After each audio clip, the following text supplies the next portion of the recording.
We are unmuted and our video is on, so Polly. All right, I'll go ahead and call the meeting to order. It's 5:31. Attendance. Duncan Campbell, Susan Tyler Solomon. Here. Polly River Surgeon, Here. Don Hall, Debbie Reed, Here. Doug Wilson, Evan Blankenship, Here. Don Maxwell. Here. All right, we have 6 members in person and it's a quorum. First on our agenda is approval of the meeting minutes that were made in January this year. I was followed on the floor for discussion, comments, edits. I thought you captured that long drawn out discussion rather well. Thank you. For a little while.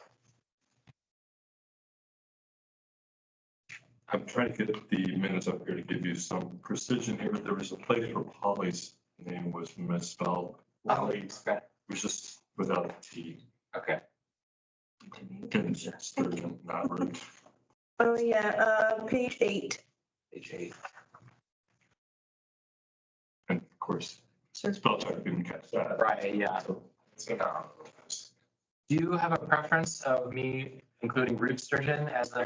Root is just my name, maiden name, so it's not my middle name. Gotcha.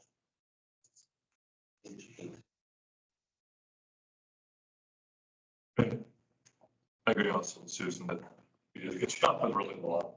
Yeah. Position. Nice career in history. You. I think the parenthetical statements capture a lot of the background. I try to use those very judiciously. I don't want to include too many of them. But you all talk about such interesting things, so I try to capture it. That's not so you said that. Well, and the details, I mean, it's a wording discussion. Right. We're kind of seeing where we are, so I think that's legitimate. Yeah.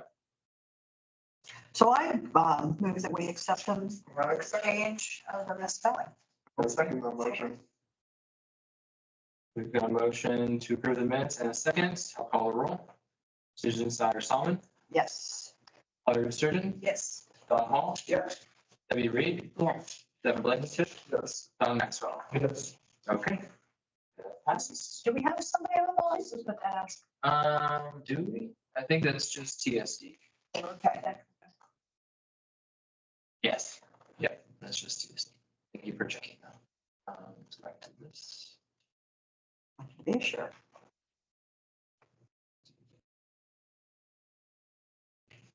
Okay, we have some administrative items to talk about.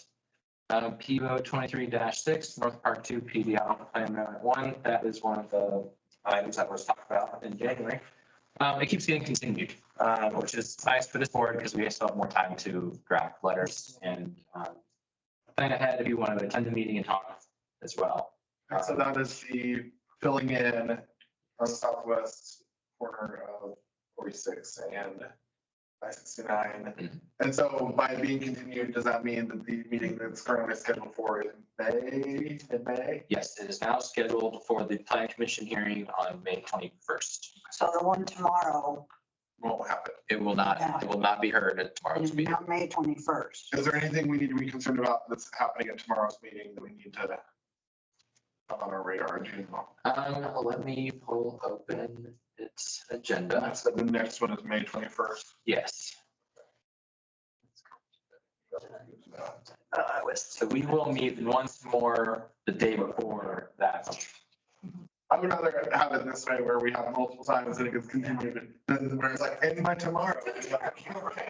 Yeah. Valid arguments. Seriously. Sure. and 2 meetings in a row, it gets, it happens, but Okay, so North Park's continued. The trails at Robertson Farm, that is a rather contentious one. I don't know if any of you've been. where is that? That one is on South Vicar Pike and it's by South Roger Street and that road. It's the old Robertson Farm. This is not necessarily apropos to that question, but I found that last week. I had remembered that little Wild West village from my younger days. And that's right in this area. Yeah, the Clear Creek area. And am I correct that there used to be a wall there? A dry section wall in front of that old farmhouse?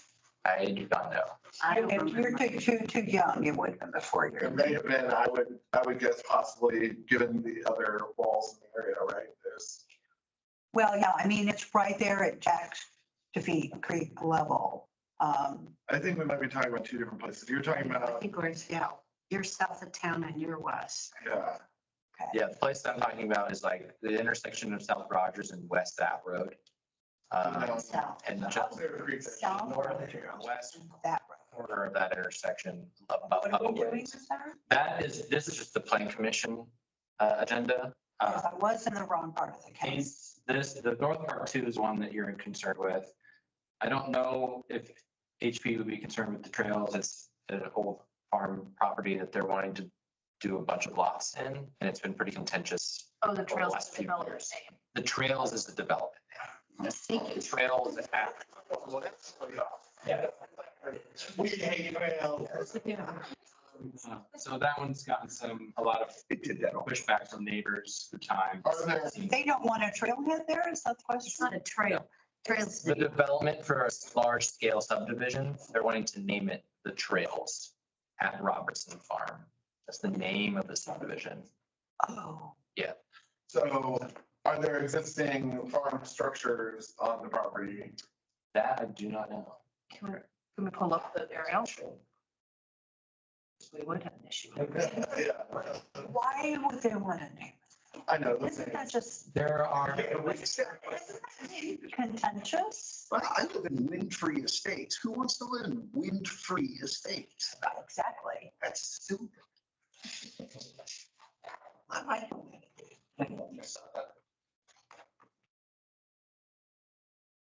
I love Elevate. I I know. miss that all the time. I love that.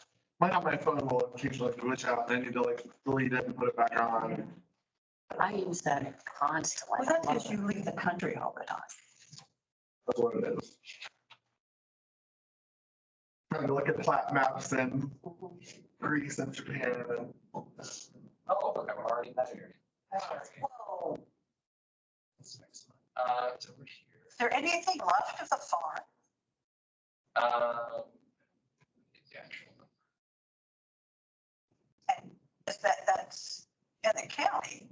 Yes. 4691. Oh, that. Where's the top of your first note here? Oh, good note. Like, with the trails, what does that even mean? Just because it's on the Beeline Clear Creek Trail. Yeah. They'll take like a random feature and then like put it in a little mixer and be like, oh, it's the like Flamingo Crossing such and such. If you'll notice, I'm not gonna go on a tangent, I promise I'm not going to tangent. But they're talking about the development down by Summit. So then all of those have names like Denali. Which is in Alaska. Summit means Mountain Peak, so let's do that. Or, I'm not gonna name names, but the notion that vernal means spring. And spring is like a fountain, so we're gonna call it Fountain Drive. Why don't we just call it ephemeral? Yeah. It's very good, let's call it ephemeral. It's like, oh, geez. But I mean, there wouldn't be any remaining historical aspects of the property, right? There might be some old barns. Yeah. And I'm not sure if they are. So I start, okay, we're getting Duncan. Yeah, exactly. Yeah, Duncan can't be missing ever again.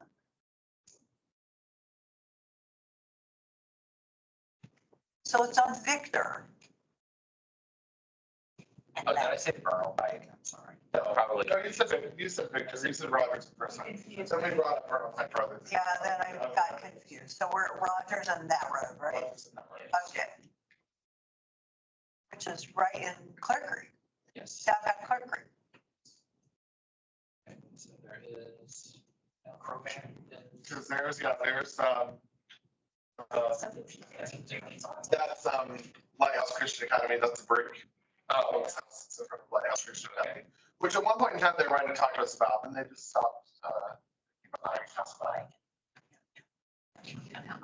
So they have, like, maybe been demolished. Don't like when it does that. Well, if it's there, it's gonna be a pretty bad repair. I can look into this, more so to see if there'd be an interest. Probably I can send you something, to us to send me if you want. Yeah. I don't, Reference of the original farm. yeah, I didn't see anything on Shard database immediately, but, But the question is basically the name that's gonna.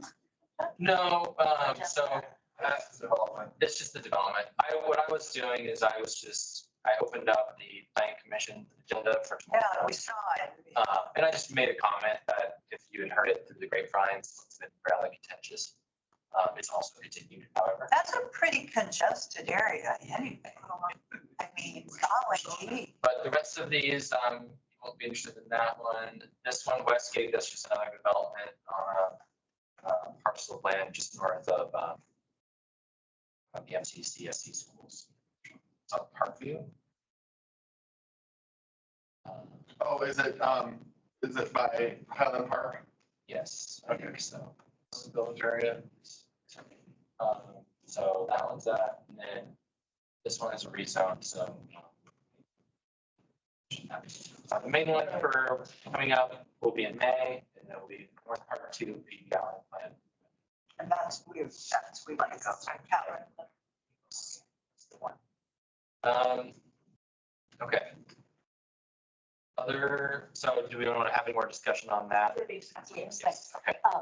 with great respect, because I know how busy you are as the chairman, but were we able to, we were going to form a letter or create a letter about, help me just a second,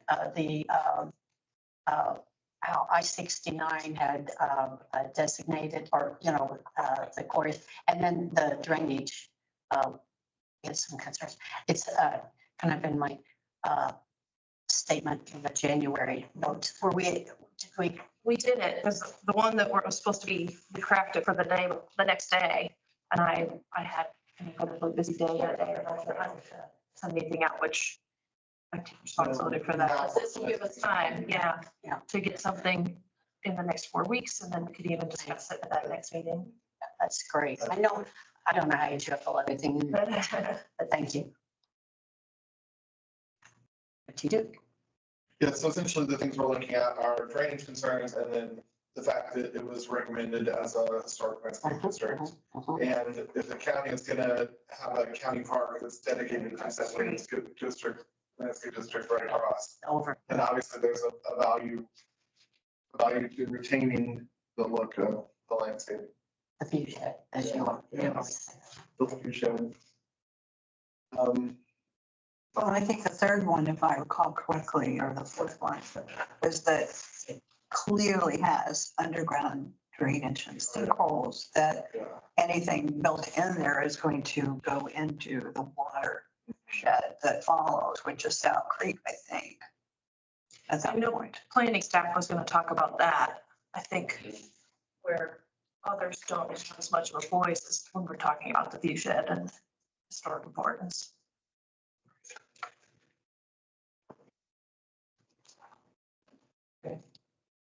Yeah, I know that stormwater will have a lot to say about this one. As Ann stated before, it's been to the drainage board multiple times. So there'll be a lot of discussion about the existing environmental features and all that. Yeah, the drainage is. Okay, so Molly, Polly, I will follow up with you by like Friday, see where we're at with that. If you need any drafts of anything or examples like in the past, let me know. Okay. The next thing on our administrative business is the CLG annual report form, which is due May 3rd. So I was a little overzealous and was hoping that I would have that completed for you all to review today. But I went to a conference and then I was out sick for a week and then Tammy. It's a big conference, huh? Well, I think I got sick because I went to my second cousin's 1-year-old's birthday. There you go. I live. There's- Around the kid Every a lot, time. so. I'm Now, a daycare. Yeah. I'm reminded Sorry, got it. need to get my names in there. I have a granddaughter that did that. So, yeah, if you want to, because I'm paranoid that I haven't put anything on the spreadsheet. Yes. So you need us to fill out the spreadsheet and give you our historic preservation related resume, correct? Yes. For both of those things. Mhm. Yep. Okay. Yep, like you would be applying for the board, So I will send out, after this meeting, I will send out the link. Susan, if you, need any assistance with that link, let me know. Another organization I recently had to figure out. How to do I it. figured it out, so I'll try. Okay, just let me know. Call. Because we are a bit on a timeline now. But my plan is to meet up with Tammy as soon as she gets back, after I give her like a day or so to get caught up on emails and just go through it with her in one setting or two. And then submit what I have drafted thus far, just in a large email out to all of you. Kind of like how we've done in the past with like messaging back and forth about comments or edits or things like that. It's rather a administrative type of task, so I don't foresee much space for lots of comment from you all, since it'll probably be fairly structured and everything. So that's the plan. And then we'll It's more data related than Yeah. anything else. it's a report, right? So yeah, so that's that. I'm not sure if I ever said this, but I saw that citizen planner program, and guess who was in the video about how effective the citizen planner program is? But our own Debbie Reed, the Purdue program, yeah, Yeah, yeah. I don't get asked for it all the time, but there was a while there that I got asked for it all the time. it was a great semester. Yeah, I would say if any of you have the opportunity, and it's designed more for planners, active. But I took it as a historic commission member, and wow, it was yeah, it looks fantastic. like a really good program. Oh, it But it's was- Purdue Extension, is that what it is? Like Purdue Extension? Yes, Purdue Extension, I will say this, it's time consuming. There's a lot of reading, So, What is this from? I'm sorry. What is this? Purdue University, puts on or offers a, semester planning and zoning, class. Okay. And you actually you have quizzes, you take a test at the end, a comprehensive test. And, but it's fantastic class. I learned more about the Indiana codes than I probably ever wanted to know, It was fantastic class. So each semester longer? Don't worry, I'm not gonna take your job. We typically recommend it to any person that is being appointed or is being elected into a board position. Especially the ones like plan commission or zoning appeals, those ones. What's the cost? I don't know, I actually. can't remember. I'm on it right now. Let's see. But mine was a couple of years ago, so it might be, I want to think maybe a couple $100, but I'm not sure. $200. So yeah, the registration opens February 1st, it started March 1st, and it closes June 30th. So it's probably an every spring thing. So well, it says spring session, so maybe there's a fall session, but we can keep our eyes on it. I think one of the good things about it, especially because I had considered doing it, and of course I'm doing millions. But especially as we get into talking about the new county, code and having those conversations, I feel like us being equipped with some of that terminology and even just to shake up our minds a bit about how we might think about certain things might be good. But yes, I kept meaning to mention that, and that's one of those development opportunities that is out there. I see another one that they have that's called community planning. Well, no, they just are showing it under a different. All right. They had to, Enhancing the value of public spaces.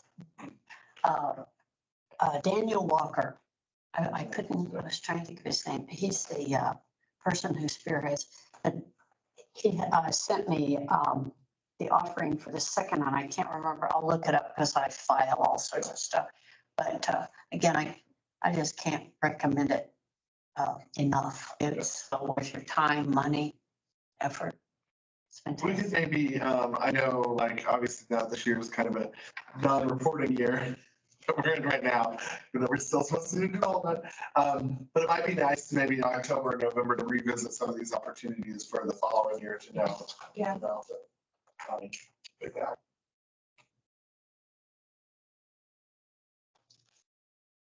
I took another one, was an extension about county government, running city trustee. It's really good. Yeah.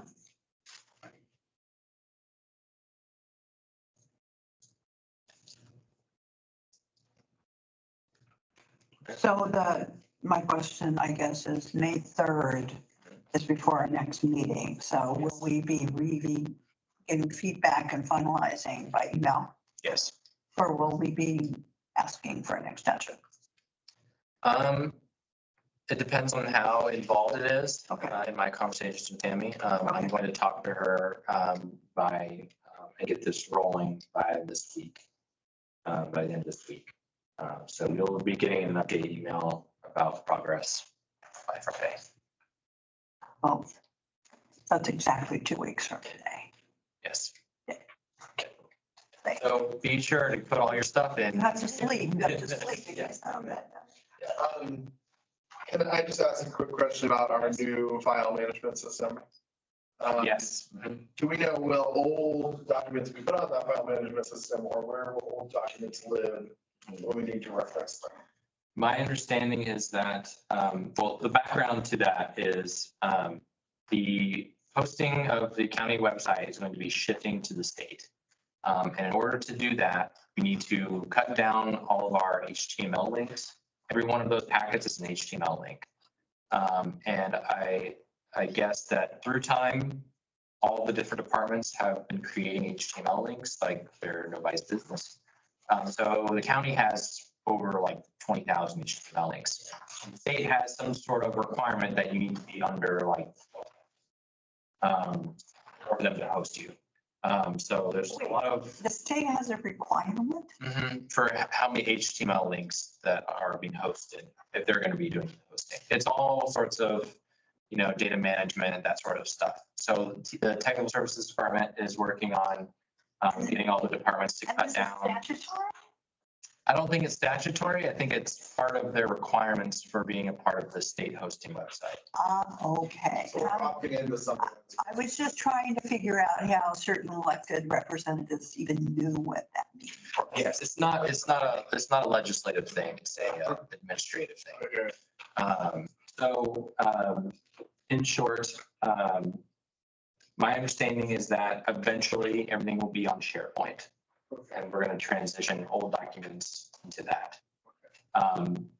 We've been given the grace period, the largest grace period of all the departments, because planning has to maintain so many documents for so long that they're going to be working with us. So it'll probably be a slow process, but they've encouraged us to go ahead and start adopting the new file saving format. So that way, all new things don't also have to be copied over with old ones. So for the time being, the next, 2 to 3 meetings, I'm going to be sharing both links. I do redundancy. Yeah, I could not get anything to come up on my phone. On my computer, it was fine. I Interesting. could not get the pages to come up on my phone. Your point, I had the same. Okay, so but the cover page was there, but everything else was buckets. Yeah, I said the same experience on my tablet, which is also a Apple. On mobile devices. Yeah. It doesn't matter, I have an iPhone. Okay, so it looks like multiple platforms have the same issue. Okay, that's good to know. I will. Thank you for attempting to use it. It's good information to share. Well, at first I figured it was user error. I did always, so. Right, default. What did you do wrong? There's just immigrants to technology. And I, have any more questions. I think that's my main thing. Do we know how long we do retain those documents? Like, is there something critical that we need to remember from, I mean, as a historic board?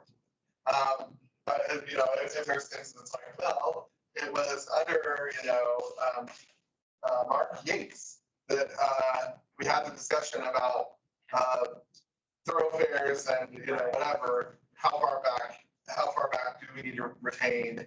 And if we're not retaining super far back, are there things that we need to have perpetually in documentation to make sure that they're compliant? Yes, so the planning department's own file systems are not being touched. So like, we still have like all of our HP, like folders, documents, all those types of things.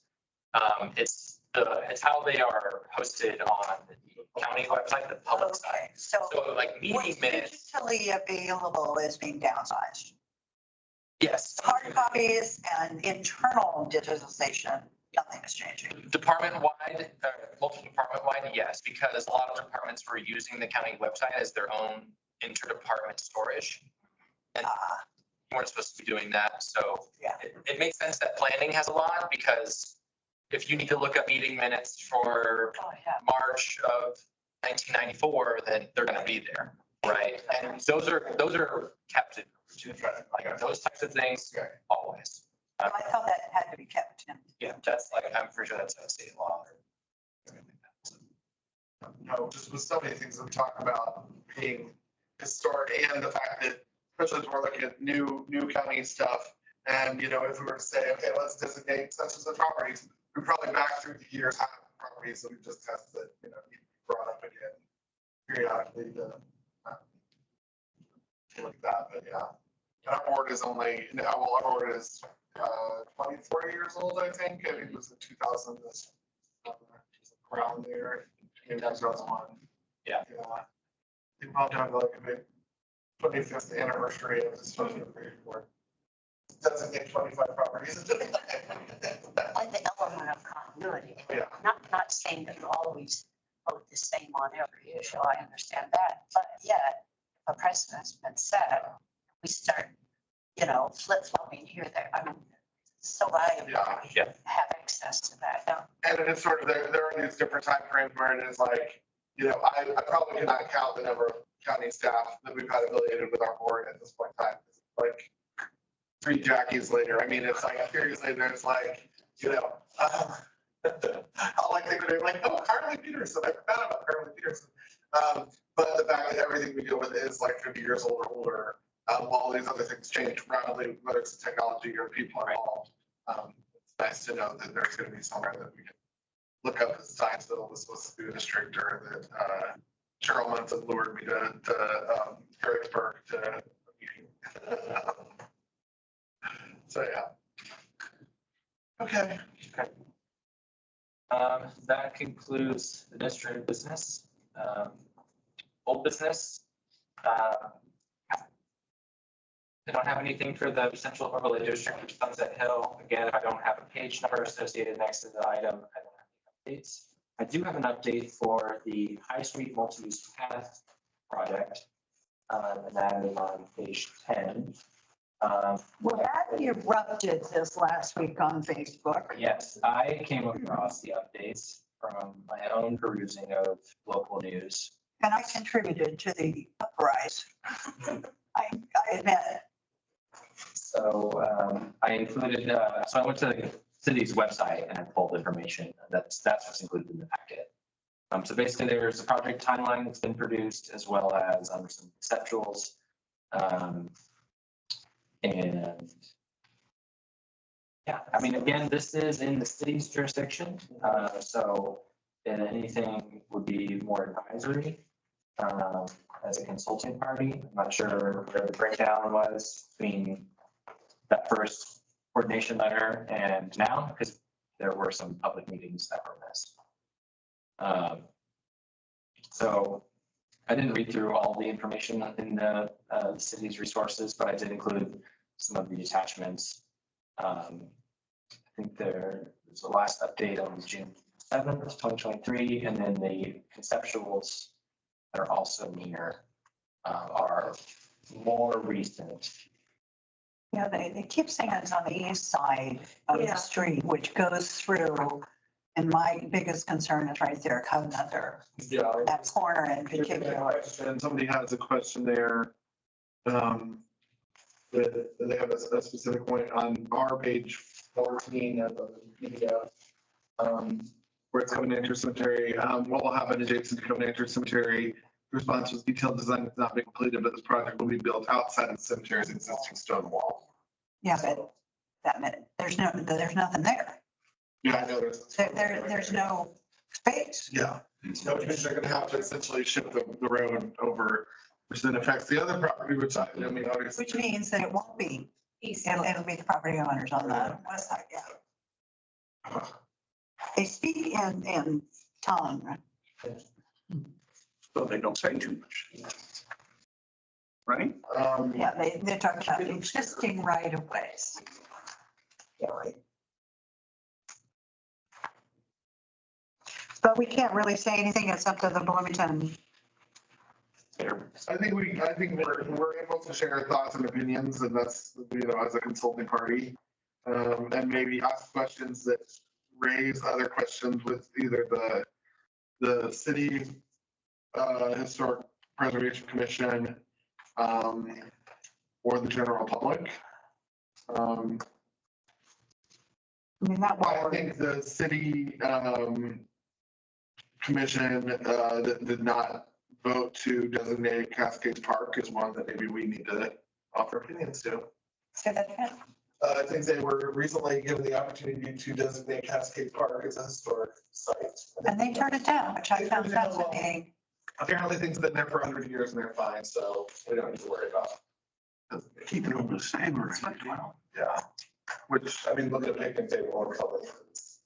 It's so the original condition, but, so I think anytime, because we talked a lot about interpretive signage along here and the sensitivity of sites related to the Covenanters and. Underground Railroad and, Yeah, so I think that's all kinds of, that's stuff to continue bringing up. Because I would not expect the 6-year institutional memory of the Fulton to retain Underground Railroad information, or, like, I couldn't tell you which properties are associated with the Underground Railroad, I just know that there are. That Steer Park across from there's got a house that dates back to that. And people buried in there were.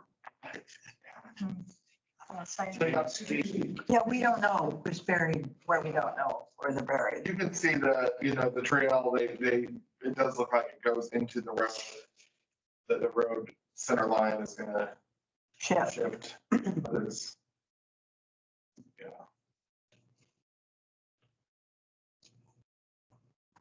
Well, is there something we can do, or do we want to send to whoever the appropriate party is that we continue to have concerns about? When I say the design, I think once the design is out, maybe, and then public input begins, Yeah, I mean, I'm trying to think of spring. anything on page 15 that's got the, overhead view. I don't know if there's any historic project, for example. There's, We just want to leave it now and say, we think there should be signage there. There is a historic, Duncan knows, I've forgotten the name on the west side. There's a historic property, well, it's probably eligible, up near where Binford is. A little bit north of there. I can't remember whose house it was. and I don't know with things like the iron fence there. Was it done No, Dunn is further up. for the iron It's right fences? by the Catholic Church. Yeah, what's the, the brick house there with the Yeah. iron fence. That's You why. wouldn't want to mess with that. Was that- either. And then Ralph Rogers, his place is on the other side. I think it was Ralph Rogers' place. It's on the west side. Yeah, his is definitely on the west side. To my understanding. And then you do in that area have some of those, you have some Sears Roebuck houses, as well as, other. Just out of curiosity. I've looked at this several times before the meeting and I see that public input is still future tense. But how are the residents on east and west side High Street, how are they reacting to all this? Do they Not know? kindly, I'm sorry? not kindly. Yeah. So say there was quite a stir in a couple of Facebook posts on the WFIU page. Is it because a lot of the big trees are gonna come down or? There's is it people who because are of concerned listening about right away? trees. But I mean, there are folks who think, well, everybody can use it, so it's a greater good. And then there are those people that will lose property, feel they cannot be adequately compensated in any way, shape or form. Mhm. And there are those who are concerned about the congestion. It's already super congested. Probably privacy too, yeah. Would be another one. And the deer population, I suppose. Yeah, that's, So we just need to wait for public comment to come out, is that what we're saying? It looks like on this, I pulled this from the city website from page 10 to 11, this synopsis. They held a public meeting on April 2nd. And it says, the online comment form for this meeting is available there and will remain active through April 16th, which is tomorrow. And they have a project contact with the city of Bloomington email address. So I imagine someone in their street department or planning, I think it's planning and street department. Planning transportation, I think, actually. So I guess that the options for this board would be to either individually as citizens or as a board draft a letter. they already have sidewalks there. I'm just, it does end before the house, the fence that we're discussing, the project ends, like 2 houses down before that. Thank you. 'Cause I don't have. So just go, there's a Hunter south of the, Well, right there, Outwater and High is where that historic house is with the iron fence, which is probably like a sewer, I don't know. Might be sewer. yeah. Were the Duns and the Stewarts related? Oh, yes, they're buried together at IMU and their families are intertwined. That's why I was saying Dunn.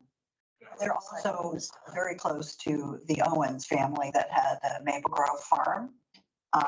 In fact, Seward was on a probate for one of the Owens. It was named in the will. What do you think would be the most effective route? Sending a letter now saying we think we would recommend including signage about the historic nature of the area in the design, or should we wait and see what they come up with and then send a letter? That's a good question. I'd kind of like to get ahead of it Yeah. and have them thinking about it ahead of time. They're not building until 26, so at least this is abstract, but still. That's good. Well, I think even, and I know that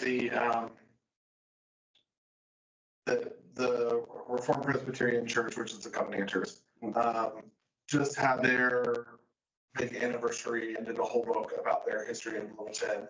And I think it might be important to look at from an even immigration and human population standpoint, that you have this population that came in from Scotland. That South Carolina first. Yeah, well, they're persecuted in Scotland, like there's a list of like names like Ferris and stuff, I think Edinburgh, who was executed and stuff.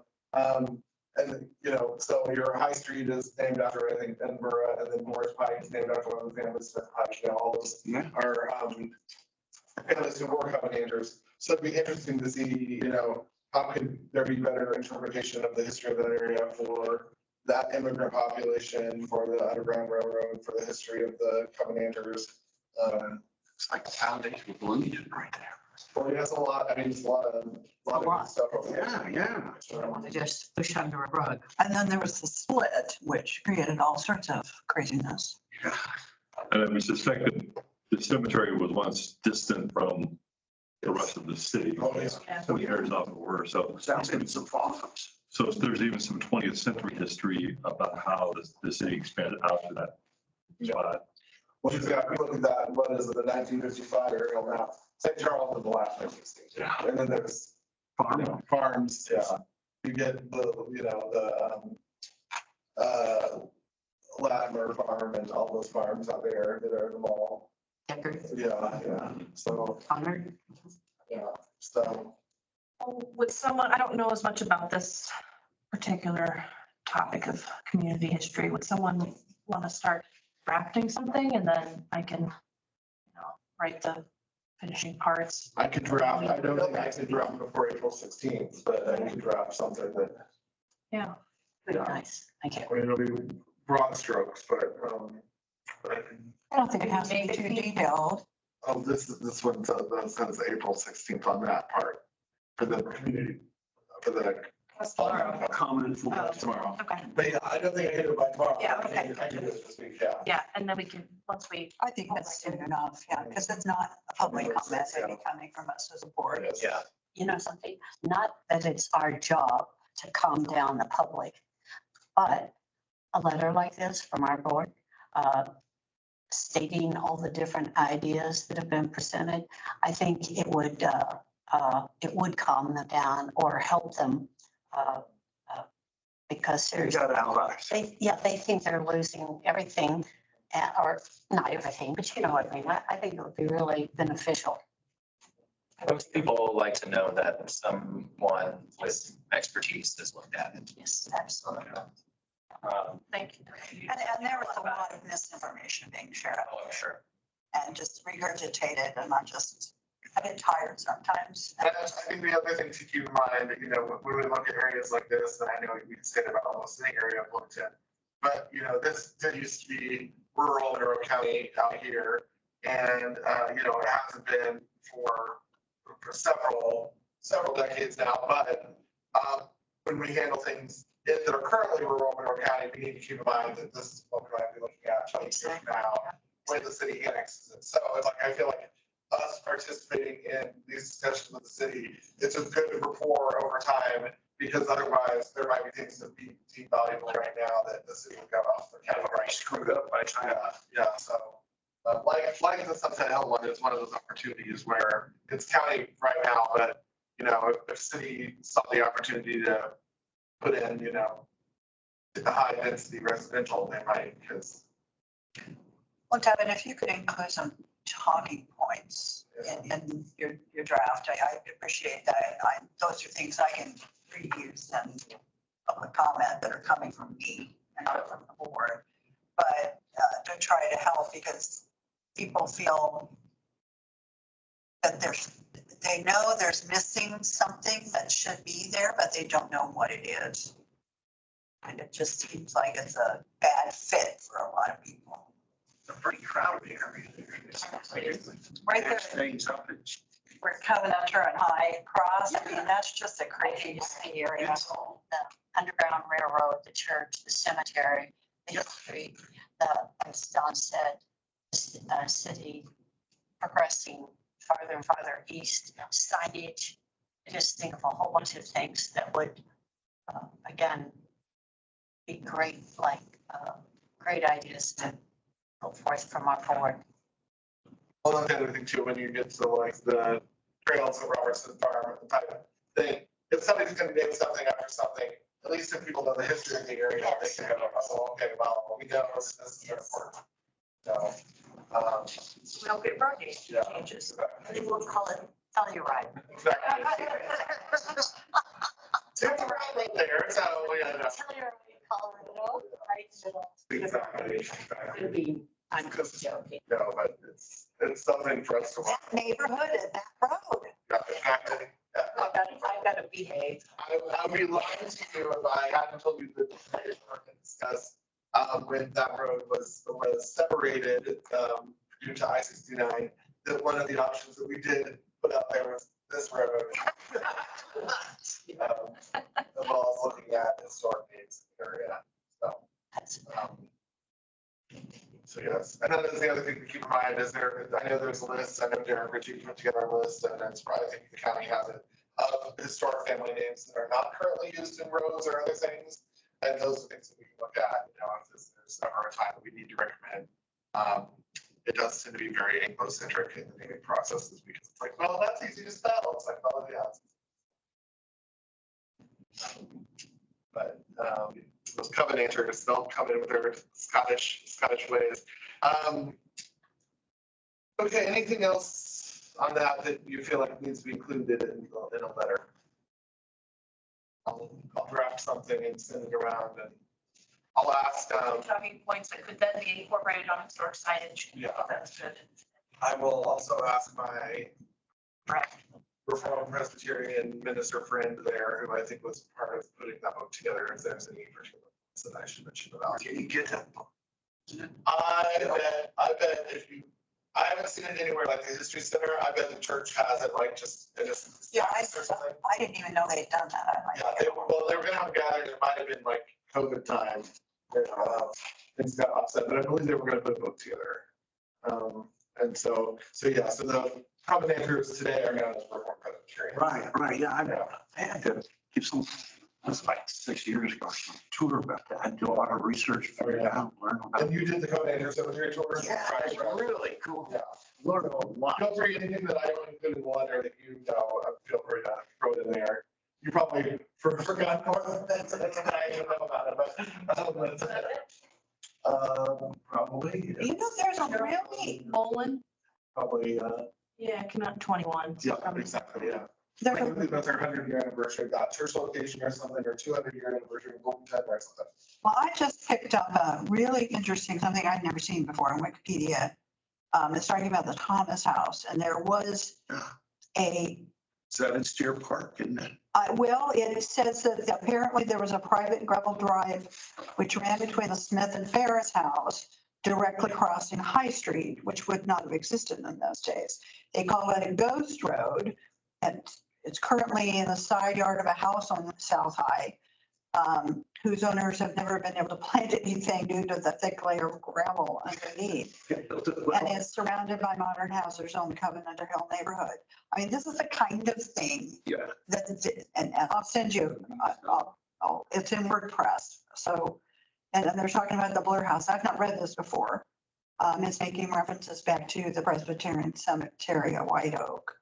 So I'll have to read this later, but that's talking about stuff that could be gone. Yeah. One of the things in that Covenanter Centers, there's a black section, there's an African Yep. section. Yes, That yes, they yes. did not mark. Oh, yeah. yes. That's, I think what you're speaking of too was covered in a newspaper, several articles, so you might go back and see what you could find in the archives of the newspaper. that won't have any, Tough, but, yeah. I know, of the newspaper we have now. yeah. We get it a couple days after. I think they still call it that. I shouldn't say that in an open meeting that we're recording. I just sent you the link. Okay, thank you. I think sending it to the project contact and then possibly copying Bloomington's own historic commission would probably be the two. I would send it to.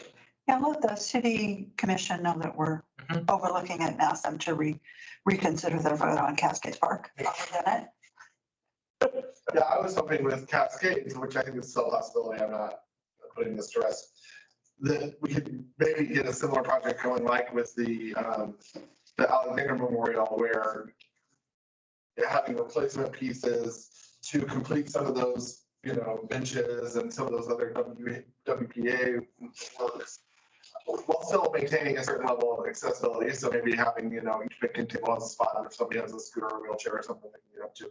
Because I think that's part of the concern on the city. There's this undercurrent that what's old is inaccessible and inequitable. And so whereas Cascades has now more trail through it than it ever had in my lifetime. Ever. And back path accessibility to the shelter houses and to the waterfall, the boardwalk. So when you get to things like the picnic tables and stuff, it's like, well, there's ways to make those as accessible as possible. But yeah, like, having those slabs of limestone be carved for doing that seems like that would be another wonderful collaborative community project to bring back some of the best WPA elements of the park. Which apparently are just fine without function. Well, and it was part of the main road. Oh, it was the main. And that was one of the things, you were there from the BRI, I'm not sure about it. It was the main road. But the fact that they dropped transportation from one of the key factors, and it's like, no, that place wouldn't have been a place where people would spend Yeah. time if it weren't on the main drag coming into downtown. So, It was the main road. and I mean, it is, like, I mean, that's my mom's memory of coming to Boulder City is going through Cascades Park. Oh, absolutely. Absolutely. I'm really surprised that they turned down the designation. I think maybe we have time to change some minds and hearts about that one. It seems like, Yeah, I think part of it was the presentation and the fight over the road, and it's not about the road. No, closing the road. or It's not, leaving it that's open. not the whole historic nature of it. But is that what you're referring to, the closing, That's, legally shutting it off or leaving? that's the perception, is that the decision was not to approve it because the road needed to be fixed.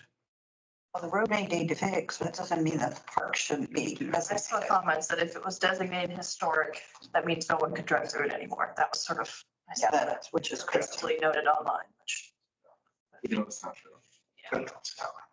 Right. Mr. Metal Program, Mr. Bell Cars, stops right Really suspect. All the places. Okay, so that was our. Path. I'm excited for this. So that would conclude my portion of the old business, other than the remaining note that Thomas HP overlay rezone. I continued that. I spoke with the property owners. And that was a result of my illness and not being able to coordinate any sort of site visit of this board members, Yeah. whoever's what. So I've been in contact with the property owners. They're very comfortable with the timeline as produced now. They are going to send me, they actually did send me late last week, some ideas of what days of the week that they'll be available, times. So I will forward that to you all so that.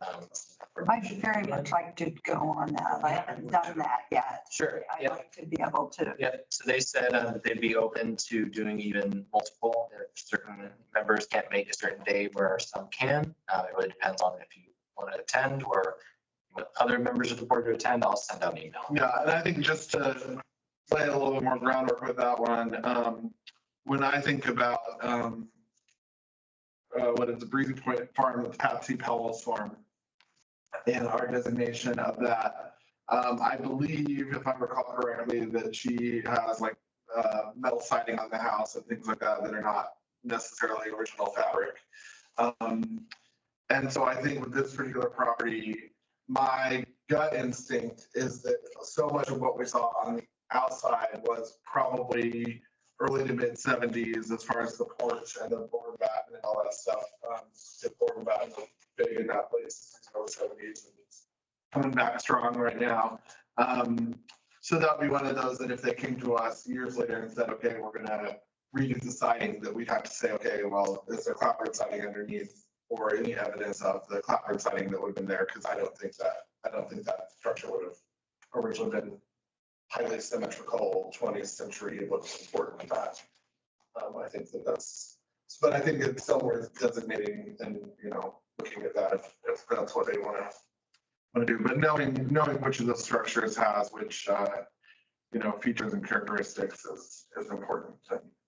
And, Well, I do want to mention on item F, the Fullerton Pike. I was not able to connect with anybody, the right person to talk to say, we're concerned about this wall and what may be out there. Can you guide me at all on who I might talk to? Yeah, Bachelor didn't work out, so. the public meeting that they have. Yeah, it was, public meeting. Okay, So if you could steer me to somebody that might be able to just like pick up the phone and call and say, hey, okay. I can show you pictures, but let's talk about this, because my gut instinct is that there's rabble everywhere, that there's bits of stone walls. I'm pretty sure that was a northern boundary of the property. Okay. Because it's extended down across the trail and a little bit further, so the way the maps look in 1859, Okay. 1856, it looks like it's all that part of that same boundary line. Do you think that it might be one of those things that, I can't remember, it's been so long since we talked about that project on this board, it was still Bill Williams at the time, for engineering. But is there a median in that project, or is it 4 lanes with no median? My understanding from looking at the details is the plan is to go over the walkway, over the beeline or whatever it's called there. And then that's where it gets to the top of the hill, which is right near the drive back to the new library. And right now, there's nothing in that area, and where the visible wall is, I'm pretty sure that between there and Fullerton, there's probably debris that's been left from years of farming and moving. Like, is the wall, do you think the wall is on the exact line of the proposed roadway? It's certainly within what would be considered the shoulder. Okay.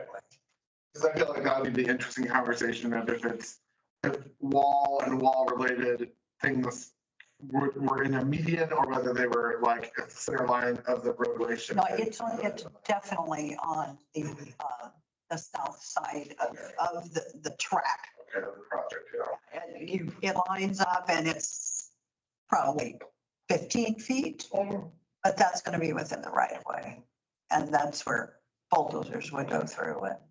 Boy, wouldn't it be nice to have it there and have some historical markers and have them put in a walkway, a little roundabout off the beeline to say, hey, these walls are just crumbling on Church Lane. Well, They were here too. even to know where they do like curb cuts and stuff like that, say, okay, well, don't do a curb cut here where the wall is, Well, to me, that gives me comfort that it's not exactly in the middle of Yeah, no, it wouldn't be, unless they're not gonna go, I mean, there's a direct line. You can stand there and see where the road's gonna go. It's just, and then look at the I map. guess it makes sense that the wall would not be where the road used to be, so, I mean, I think it probably was just the northern boundary of the that's property. that property, yeah. That's just my guess. Yeah. So Drew, you can look into maybe give me somebody, Yeah, like, I'll see who the I'll best just- contact will be for that. give them a call and say, talk to me. Okay. And the rescheduled new stone wall discussion is the 25th. So that's at the History Center at 6. Of this month. Thanks for sharing that on the page too.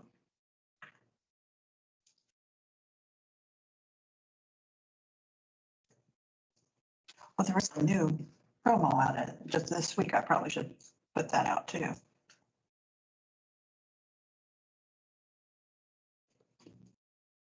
Okay, that concludes old business. New business on page 17.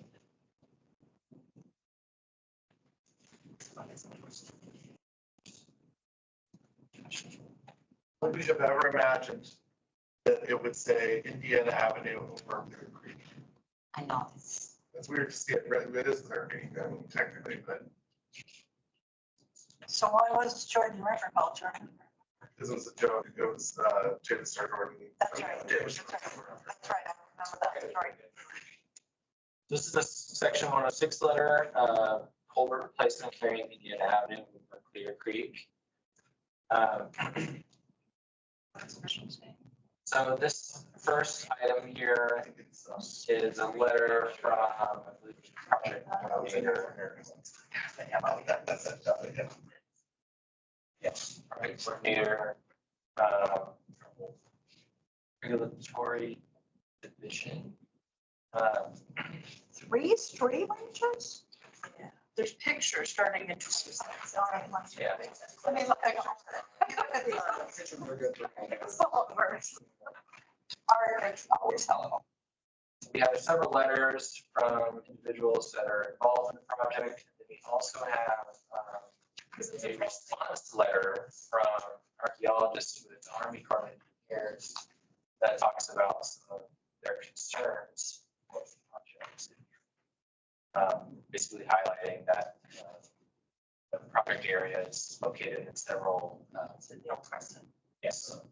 But if I continue scrolling to pictures, you'll clearly notice that it is on Indiana University campus. And the goal is basically to, I think it's, Or Swain and Nichols. yes. And it's, I think the goal is to, ultimate goal is to improve stormwater. So, They want to add dry stone stacked walls with local limestone. They limit, I mean, they don't use dry stack. Right, but they say dry stack, but that's not. Inaccurate, because they're not, they're using mortar. And they have a foundation. And where is that? Where does it say that? Look in the legend of that picture with the fake brick wall. They drew it. Where is it? page 28. Page 28. It looks like a 16-bit video game. Does the art have it? It's hard to tell in black. I don't know, who do we say that's not dry stack wall that you're planning to do? But that's important in the historical records, they're saying, well, we put a dry stack wall in there. I'm sorry, what is page 28? I'm not finding it. It's a Swain Hall facing southeast, and I have to take a picture of the back of Swain Hall and I don't seem to have that. Take the page number, got lost in that image. it's got the left and the Well, from 23 to 24. It's, You're close, very close. There you go. that right there. It's a pretty And then the legend in the bottom left-hand corner. small change to the landscape in terms of just the grading and putting. I can tell you right now, that's not a dry stack. Right. But I would like to have them change that word. It's like a little, like I said, realizing this like imitation. I feel like there's some way to say it, that it's mimicking. Landscaping dry stack or something like that. This is like. It's a limestone wall. Yeah, Yes. it's a limestone. I am absolutely 100% behind you on that one. How I do knew you you would. Because they called that one they put on 10th Street, a dry stone. It's not. It's not. It's limestone, I'll give you that, and that's great. Source. But it's dimensional limestone, that's not even Harrodsburg. The road closed, putting water on there for months, so. They have mortar, they have And concrete. it does not have coping stone. It's just a facade, it's just a facade. The whole thing And is a facade. Polly is absolutely right.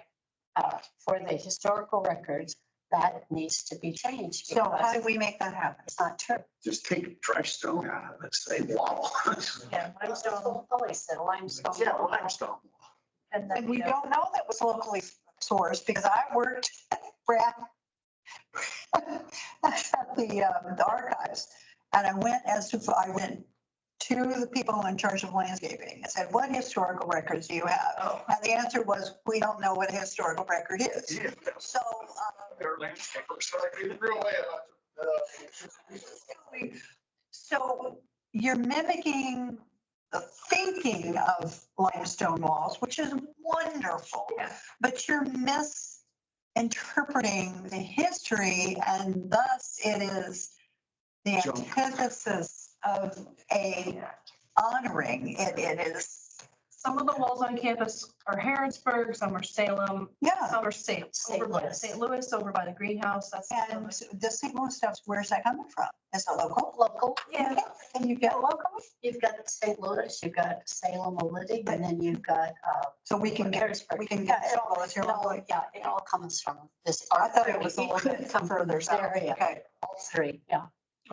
So yes, we need to get that changed.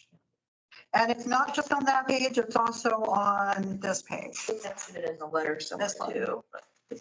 Something too, this is just an aside, but just for your information. The reason why the university and a lot of other places have gone to these, I call them fake walls.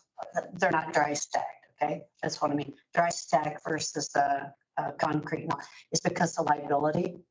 Because of dry stack, you know, with all the students and the different visitors sitting or climbing, or they have their Or children. car or rather their than pets. tennis, yeah. Well, not so much that, I'm thinking, but, you know, they don't stand as well as the concrete. So part of it's liability. Morning collapse, yeah. Oh, it's wonderful that they do it. And then secondly, it's also that with the concrete in the back, I mean, it's just, you know, you got, if you ever watch them putting one of those up, it's pretty amazing the amount of concrete that goes into them. And like I say, the only thing you're seeing that looks like limestone or that is limestone is just cladding on the front. It's the cladding. And again, it's for liability, it's for stability, where they don't have to keep redoing it time and time. And A lot of times they just do cinder block and then put that stuff on the front. but sometime you watch them putting it up and you'll be shocked. So Paula, what do we need to do to get that fixed? The one who emailed Drew, which I think is then our avenue, is this Corey Shoemate from whoever, regulatory specialist from the regulatory division of, he's at Corps of Engineers, looks like. Yes. They are Corps of Engineers. So we could, do we see IU? Because like IU, that's some, I'm assuming their architects would be all over this. Mhm. Architect office. I'm seeing in the content of the DNR letter a reference to the associated stone retaining walls. So in that context, it is accurate. Right, but they're just, they said we call them dry stack. And I know that's being very nitpicky, but It is not being picky. It is being historically Accurate. appropriate. yeah. Other than that, you know, the view shed of these buildings is not being impacted, I don't think so. No. Doesn't seem to be an issue. I think the other thing to keep in mind is, and we tend to talk about this more at BRI than we ever need to discuss on this here county board, but, IU as a state entity is able to, get away with a lot in terms of, ignoring, historic, historic standards and structures. If they wanted to tear down the union tomorrow, they could. So I appreciate when we're invited to make a comment on the IU project, because in many ways it feels like we could just be completely ignored. So I think any way that we can help them out with the historic accuracy. It might be interesting, even speaking of the discussion of names of bodies of water, to include the history of other names that it has been, yeah, just I have the Native American map, or the map that's the bodies of water with Native American names in Indiana. That's been that big old map. Did you ever get that big old Indiana map that came out a couple of years ago? I didn't get it. I'd love to have it. I saw it at somewhere Yeah. recently. And it was, at a bookstore in Nashville. Yeah. So I have that, and then I also have a giant version a friend gave me years earlier, because when you're a geography nerd. But anyway, it might be interesting for us to also include that, you know, as far as. Well, then the DNR letter does invite the Corps to seek the input of Native groups, which is standard now, but also commendable. But yes, there are other names to the waterways. And just to clarify, aren't we technically also responsible for prehistoric sites? I mean, as far as if it comes up, like if we know of a Native American named XYZ in an area that still falls under our board's jurisdiction now. So. And I know something they keep a secret. I have to ask Sherman if she knows it. So it looks like this letter from, I believe it's the DHPA state. Yeah. Lee Ellen Atz, archaeologist, covers a lot of the just general historical facts and figures of the area. And also knows that the project as portrayed is not going to cause any issues. But I don't think there's any mention of the particularness of the dry stack limestone wall discussion, which I think is important and is indicative of the county historic board versus the It's an state. inaccuracy of description. Absolutely. This letter to Leellen from Army Corps, I believe, just verifies the things that she was talking about.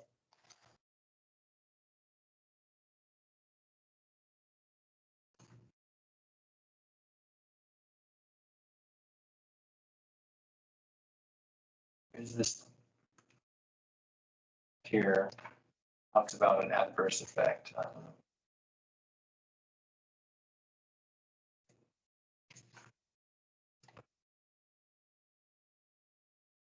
I don't believe the characteristics that qualify the Indiana University Historic District for North Indiana Avenue inclusion in the national register will be diminished as a result of the project. However, we agree that the proposed project to remove the subject core and associated stone walls would result in physical destruction of the structure that contributes to the significance of the historic resource. Those stone walls were there when it became a protected. What were you just reading?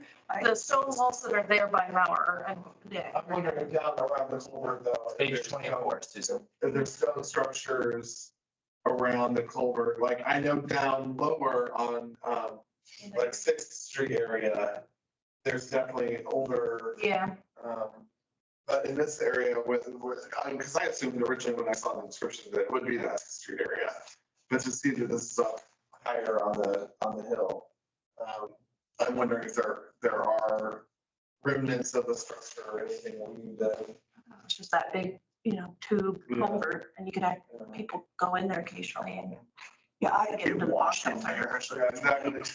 That's. They actually had somebody get sucked into Oh, yeah. it. Yeah, that's what it's all through the town.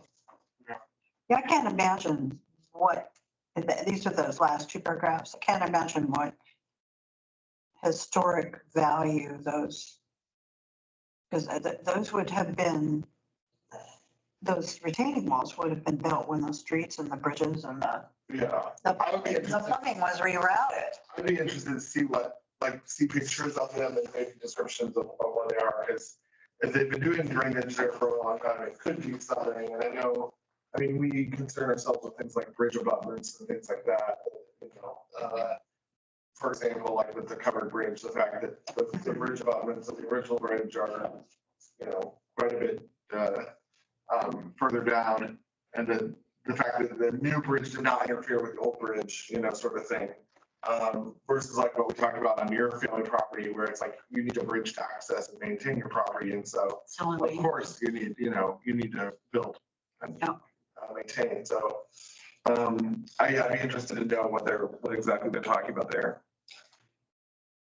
one party that I noticed was not included is IU has a HP committee. Mhm.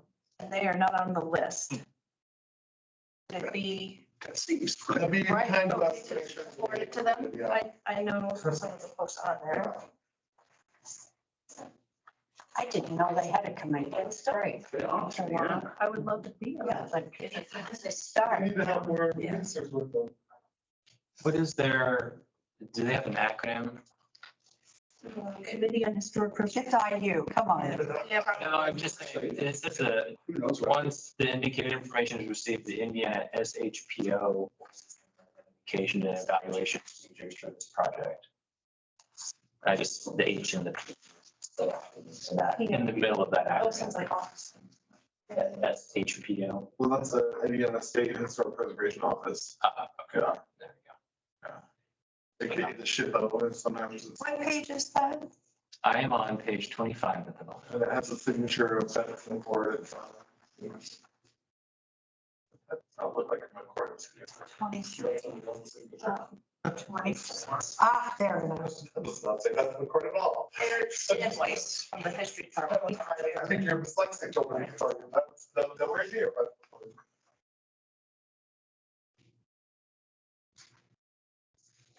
Eric Stanweiss is the chair of it right now. Okay. That's nice. Well, a former state geologist started it when they were putting together the nomination for the Old Crescent, which is how I knew about it, yeah. And Also, could you, forward this to CWRI? Yeah. Yeah. BRI, it's just, BRI, Buildings and Restoration Support. Yeah, sometimes with our IU relationship, including recent discussion of the historic sidewalk on Dunn Street. The BRI helped designate, there are sometimes little things that pop up in our IU relationships that BRI@bloomingtonrestorations.org. I can send a link to the packet and the page numbers, so. might just be good to have that in there. So it sounds like from this board, some brief letter, sounds like. Just noting the Stonewall conversation. I'll forward it to IU's. That would be good, I think. That'd be sufficient, because it seems like they had a rather detailed review from these archaeologists about the impact of whatever they're doing. So, If you all don't think this is too condescending in the letter, but what you said about the fact, I mean, obviously, whoever writes the letter will make it wonderful, but what you said about the fact that they included us, you know, how grateful we are. Is Yeah. That might open the door for more, you know. Well, that is the thing too with the IU related, first of all, IU is always going to be a presence in our interaction with almost everything and all of us and all the most challenging ways. And the city of Wilmington is always going to be, you know, and so I think when you look at something and the fact that, I mean, just seeing the words Clear Creek on this gives a whole different definition when you're used to seeing, you know, Jordan River on stuff. And the fact that Clear Creek is a, you know, county-wide entity for the most part. And so when we're looking at things like historic preservation at the county level, and even including, you know, how they've got Native American tribes in here and stuff, that helps keep broadening the picture of the fact that these are the headwaters of county-wide, you know, creek system. So, and we're not the, you know, water management side of things, but I mean, these bodies of water, no matter how big or small, have their historic impact and settlements along there, things like that, so. Page 25, just for my edification, the letter states Beth McCord is the Deputy State Historic Preservation Officer, but that's not who signed this letter. Do you find that? That's not the right thing. Chad is a Chad W. Who is it? Chad Shiley or I don't know. anybody else disturbed by that? Some Chad. I didn't pay attention to that until you brought it up, but that's not a Beth, is it? No, that's not best. Don't know, but it's short for Chad. Symbol before Chad, it makes me wonder if that's, looks like it's the. They attach the wrong signature file or something. Well, I thought it was a nice way to letter. You would have like initials of. But yeah, so. But I think, yeah, being able to continue to contextualize these things like dry stack walls are a major feature of Monroe County. These, as much as they may look from the surface like they're clear of that, yeah. They're not. And we appreciate the university's propensity to do that. However, they stink at it and they don't make dry stack walls for whatever reason. You really stink cats.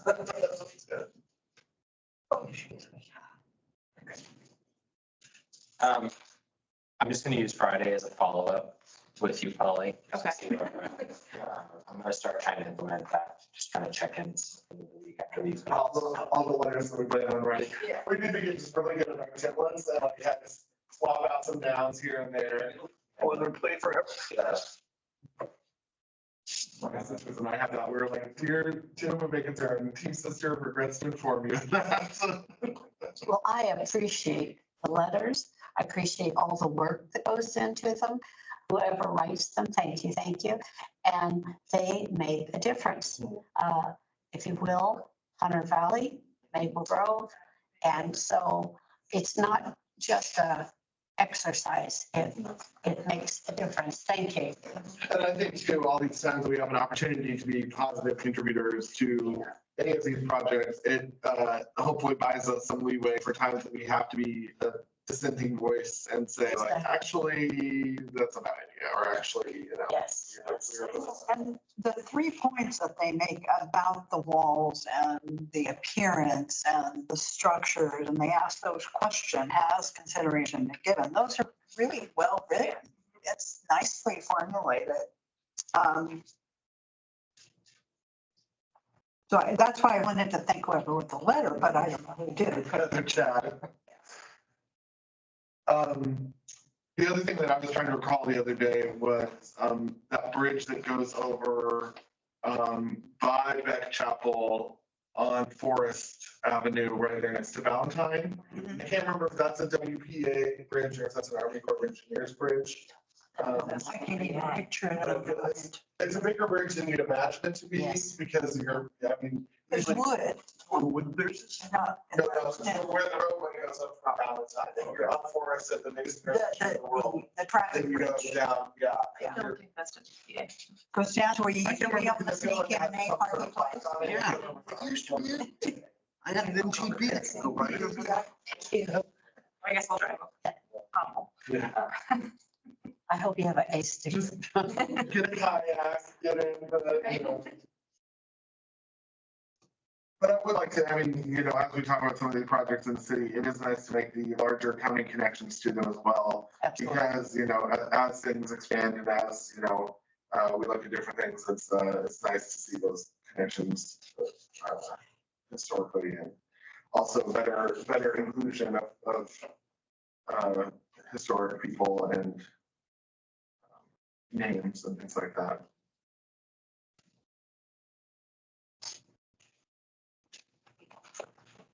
I believe that it is Chad Slider. No, that's an H, isn't it? Chad is a section 106 state review structures. Okay, So he may have signed on her behalf. That's the only name that's close on their chart. Beth Lucille. Maybe that's a buy and it got cut off. oh, Makes sense. Maybe it's a buy, Chad. that extra letter at the. Z. Looks like it's me, but it probably was. That's what I think's going on there. That's a. Okay. All right, our next new business item is another section 106 letter, and this is for IHCA Healthy Homes Production Project in Steinsville. This is at 8228 North Steinsville Road. As well as 223. 823. Okay. This is in regards to Healthy Home Intervention at the address referenced above. Healthy Homes is a HUD-funded program run and implemented by the Indiana Housing and Community Development Authority to assist in sampling, testing, and analysis of allergens, carbon monoxide, and other housing-related healthy and safety hazards in Hoosier homes across the state. When applicable, eligible homes will be treated for these hazards. So consulting parties are entitled to be participants in the Section 106 process. Certain individuals and organizations with a demonstrated interest in undertaking may participate in consulting parties due to the nature of their legal and economic relation to the undertaking of affected properties, or their concern with the undertaking's effects on historic properties. Sounds like this won't change anything on the outside. Yeah, there's good. That's for lead paint. So they included the shard reports for these two houses that are listed as contributing. 223 Steinsville Road, as well as, which is circa 1910, it says on the report. And then the other one, yes, I believe so. And 248 North Sounds. Organizing, yes. I think the, part maybe that concerns me is other housing related healthy and safety hazards in Hoosier homes across the state. There is a world in which everything old is dangerous. And I think that's what I would want us to maybe make sure that we're aware of, that the decking could be dangerous, the pillar could be dangerous, the single pane glass window could be dangerous. So it'd be interesting to know. I mean, obviously this house is not currently in our, register, but it's contributing. Of course, this picture is not the most lovely picture, but I think when you look at the modern version of what a healthy, safe house is, I need to clarify that. it's usually going to be new materials. So I think Housing related health and safety hazards, that concerns everything. it's very big. Yes. That's So I think this will also be an interesting thing for Steve to be all right, because we have multiple houses on Zionsville. Do the homeowners request this, or how does this happen? Do you know how this I do not, starts? I do not know. how the process starts. It might come from wellness check It could. and a report. Yeah. Because I think Maybe an incident or, what can easily happen is, and I mean, all of us want accessible housing for people of all ages and conditions. But it gets real easy to blame history on, inaccessibility and kind of throw the baby out with the bathwater on certain things. So I'm wondering what our role is in commenting, or, because until we come back and say, oh, here's what we recommend that they tear the front porch off and build a concrete ramp and tear out all the windows and put in vinyl. And then also at the same time, if they're not designated property. that's mainly just tear the house down. Yeah. Just tear it down. No, they want a modular house that's, open concept with shiplap.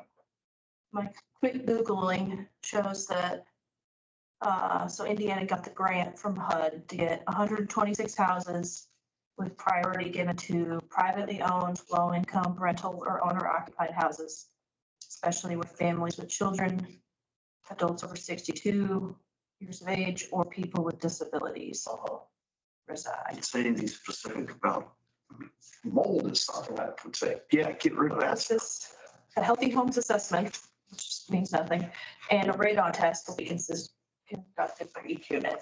Since these are limestone foundations, that both can have radon. Most likely, but that's easy. It's so vague right now. Yeah. Oh, they could do. Depends on how much money. You want to rip it out, Going rip crazy. the windows, like they could, Yeah. you're right, have allergen. Yeah. You have to have a lot more information to make any kind of judgment. forget my ignorance, but are there two houses? Yes. There's two more houses. Out of the 126, these two were in Shard. Okay, And the 126 were statewide or Statewide. well, and there may be some of the 126 that weren't uncharged Right. that are also.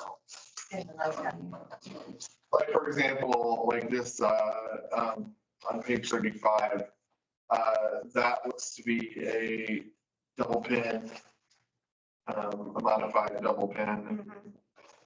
So that's the one that was a modified double pin. Is that one of those kid houses from? No, it's just a very, vernacular Indian architecture to have usually the two front doors. I think they did the typical replace the door with a window. And center, put in one center door. Yeah, well, this one's still off center, which tells me that it's probably a double pin. used to always bother me. Why do they have two front doors? What the hell? Well, that's what the double tenants, they built one side, then they built the other side. Yeah, I just couldn't figure it out. Yeah, and then if you travel in like near West Side neighborhood where they sell two front doors, but it's on the, kind of a 90 degrees from each other. Henry Vosky gave the speech to explain that that's the low budget answer to Italianate design, because you're trying to create something tall and skinny in the front. And so they basically took the double pin and pulled out, in the design. It was built originally that way. I think they best. I grew up in Louisville and there are all kinds of houses Yeah, right next to each other. Like, which one do you go to? yeah. Yeah, it's very common also in the things like Queen Anne, like the Ingram Garden Farm said, there's doors all over that house.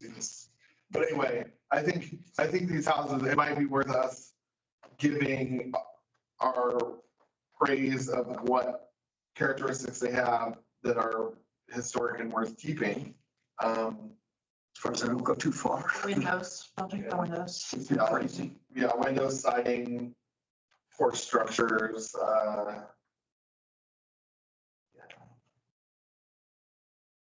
Now, Steinsville, this is the other thing too, and Drew, you might have to investigate. So Steinsville was supposed to do the National Register thing, I know. So are these within that district National Register, I know or they just, they got approved for the National Register, Yeah. but I don't know the. I thought the district was just the town. yeah, that's that's kind of the tricky part. is I think- These are further out, correct? Sorry.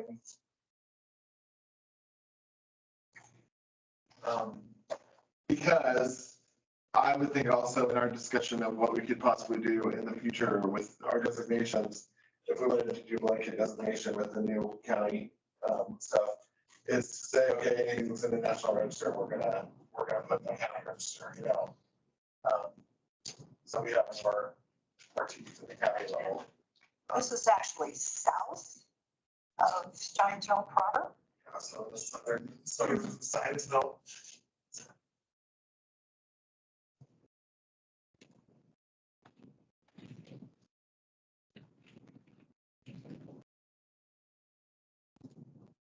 Near the Lions Club, if you know what that is.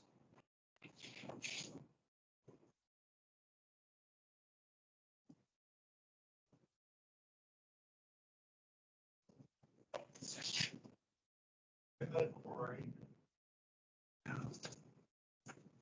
we have a better picture of This is gonna be outside of. Do we have a better picture of it than the Char picture? Possibly. Okay, so that's not the same one. Does anyone do the research on the deeds for these places? Not necessarily, but Does that, I mean, I've noticed a lack of detail on that. essentially, I think what happens is certain layers of our government information, like my understanding is county GIS is very tax-based heavy. So once they tear a structure down, it doesn't matter if the structure used to be there, it's, Well, and I found things on Shore that are inaccurate and many things that are missed. So when we have something like this, should we do a due diligence look at the property? It's true of like our Question. people's significance live there. Because, I mean, I'm doing that now with the walls, as I'm doing deed research, so where does our role, how does that formulate around this issue? Yeah. I don't think it's necessarily our direct obligation, but I think it's a nice thing to be able to have on record. This thing is falling apart. Oh, yeah. But this is from what year was that picture taken, do we know? I don't think so. Does anyone know? I know what Paula found on the, Google or whatever. And, If these, it looks like one house is definitely occupied. I wonder if the other house is occupied or not occupied. It has to be occupied. Well, probably They do have a check mark box in there for second. Let me see if, vacant or. yeah, let's see on that one. Sharp report. On the Sharp report, they have it like use present residence, but vacant is an option on there. So I think somebody must be living there Okay, currently. so how do we know that the original doors and windows are still there? Yeah, it was a long time ago. And we recommend they keep them. And that data from chart is from 2015. Right. Still wondering, did this group approach the homeowners Yeah. or did the homeowners? I'm guessing it's a referral system, that there's some Do you think like, welfare structure that suggested that these folks are living in substandard housing. That's not in my township. Yes, there's some. Yes, just tell my wife about this. Just-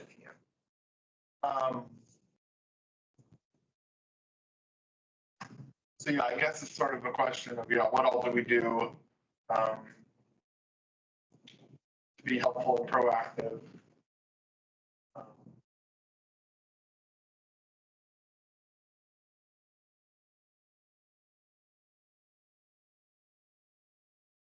I do get into situations like the,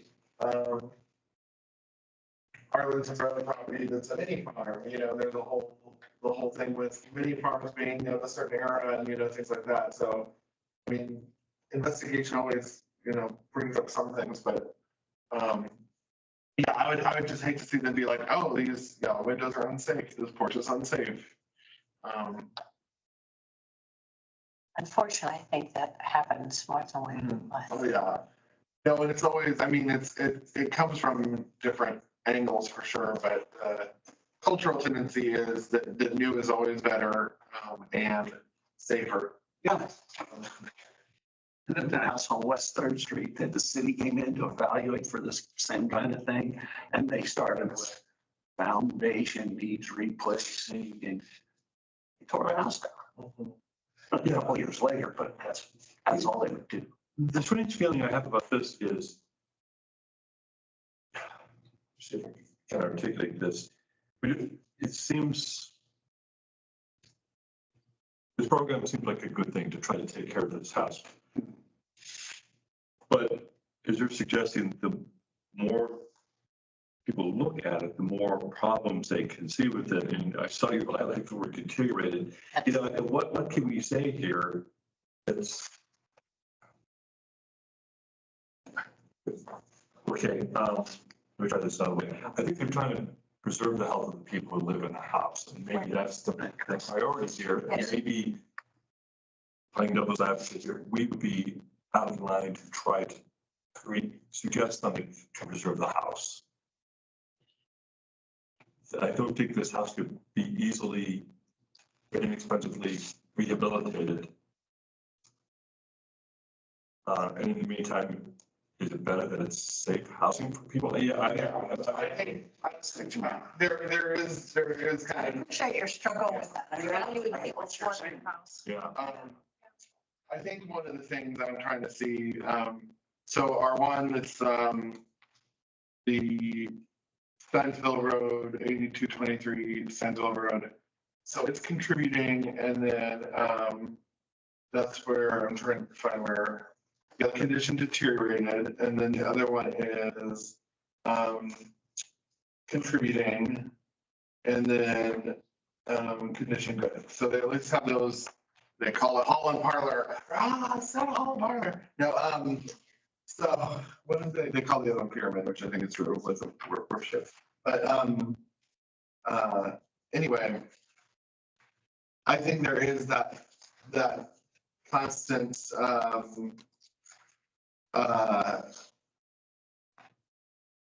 struggle between, what's good for the occupant and what's the greater good in historic preservation. I think it's important to bring historic homes into the safest, yet most sensitive version of protection. I think one of the challenges is we live in a county where somebody within the next 10 years can afford to dump $200,000 into one of these houses. whether you imagine that an IU professor would ever set the sign goal or not. And like, I think it's gonna happen sooner than we think. I think with how Ellisville is busting at the seams with $599,000 houses on the hill behind strip malls and, you know, pole barns. I think that Sunsville is not that far off. Because most people my age are buying out of the county because they can't afford it. So I think in our role as, you know, Historic Preservation Board, is there are ways that we can keep some of these things around long enough for somebody who can afford to do everything to both preserve and bring to standard, I think. But also and this is also where BRI traffics all the time, is what's affordable housing and safe housing versus perfect.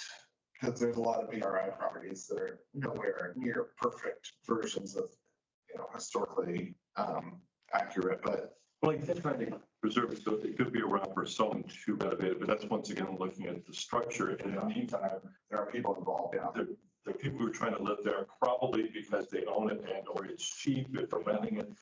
Yeah, I mean, my dilemma is what we do now, how do we respond to this letter here and now versus looking down the road. I think- Without doing so much attention is done, suggest.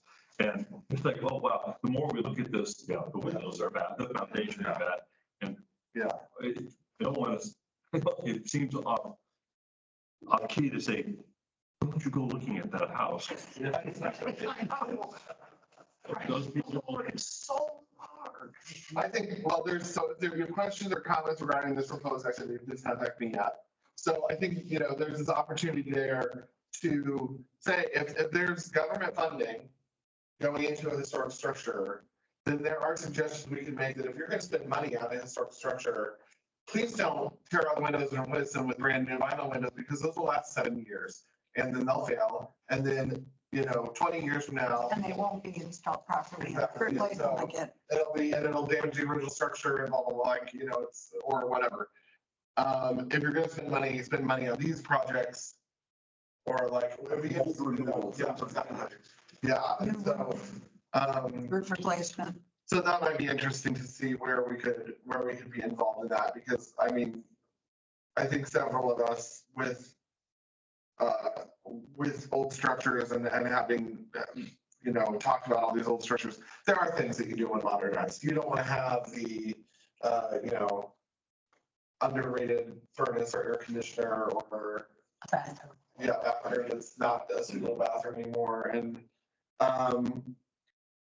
but then at the same time, we're also getting better as a, I mean, maybe we're getting better as a board and as a historic preservation world to find ways to retrofit things and find tasteful ways to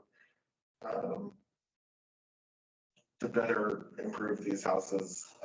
What if we were to say as a response and in a letter under Polly's signature that, you know, what a wonderful program. We're glad to hear from you.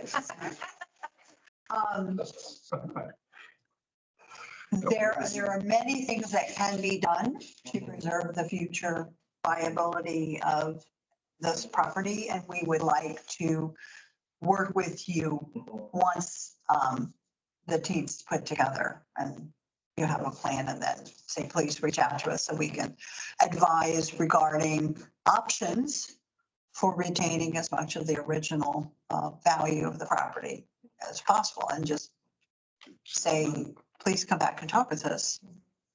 Yeah. That makes some sense? I think there's a lot of things where they say, okay, we need to improve the HVAC system and we need to, you know, balance out this uneven spot, and we need to do that. I think that are totally.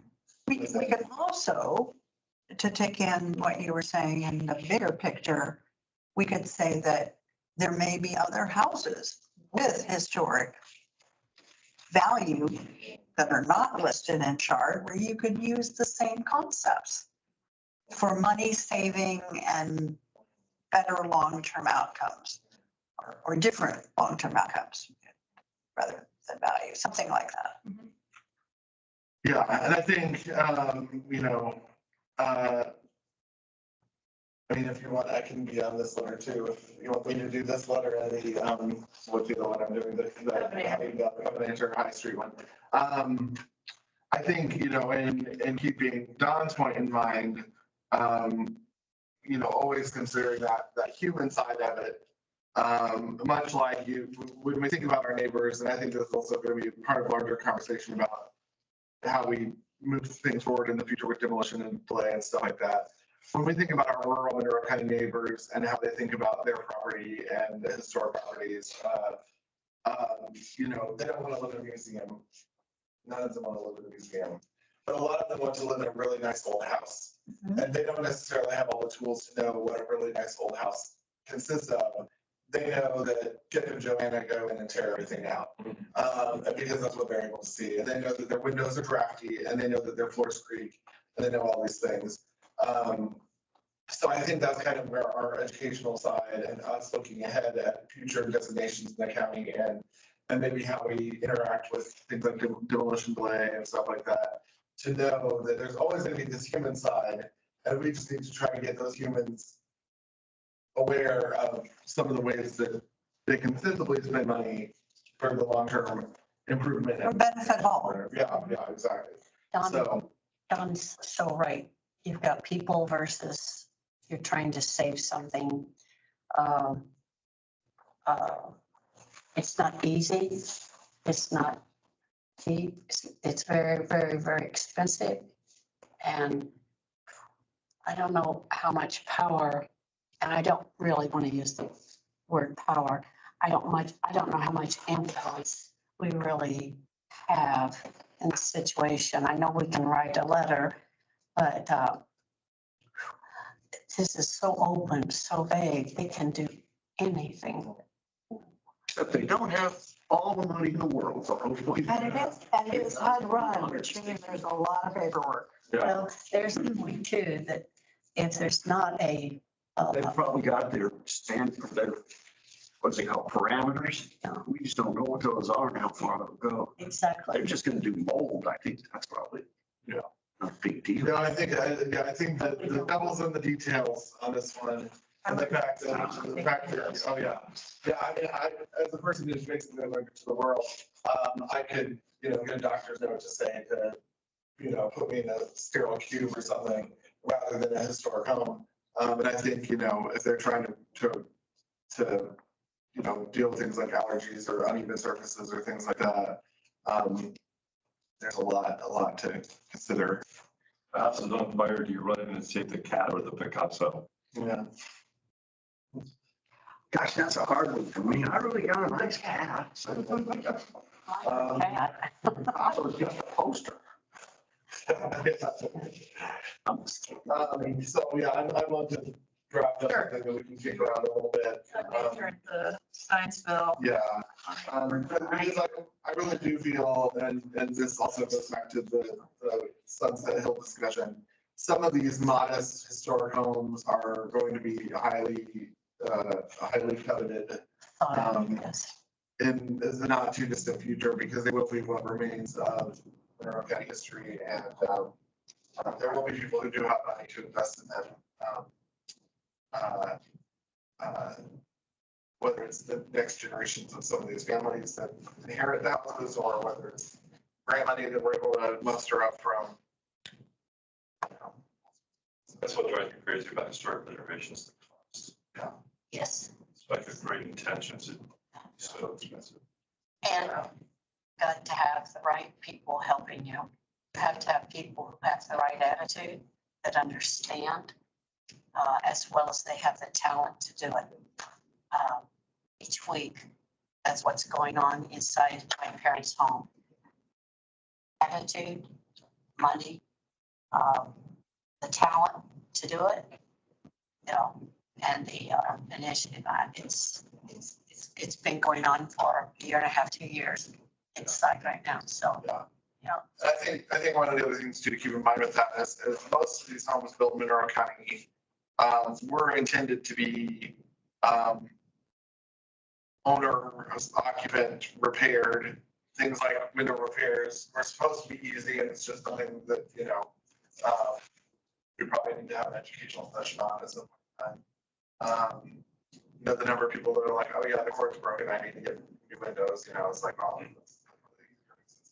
We had that situation with the Matthews Mansion, Oh, yeah, the windows, yeah, a couple of years ago, yeah. you know, so it's just. Yeah. And then the other thing too is, we also live in a society where people are building $100,000 tiny houses. So, I mean, if they're gonna spend $100,000 on a tiny house, they could also spend $100,000 on an already small house that's got. The epitome of irony.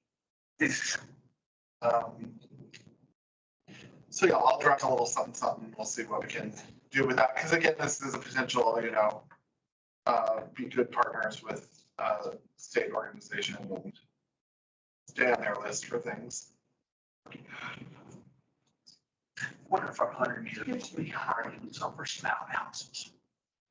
You know, Well, that's an important thing to consider because, for example, we had this discussion once, looking to restorations because Derek Ritchie hated Mid-Century Ranch. Like, it was just like, no, we don't need to save those. And that's how everybody feels about, you know, there's a certain genre of house that if you were to say, Devin, should we bulldoze a 1990 house or not, I would go, you probably can't.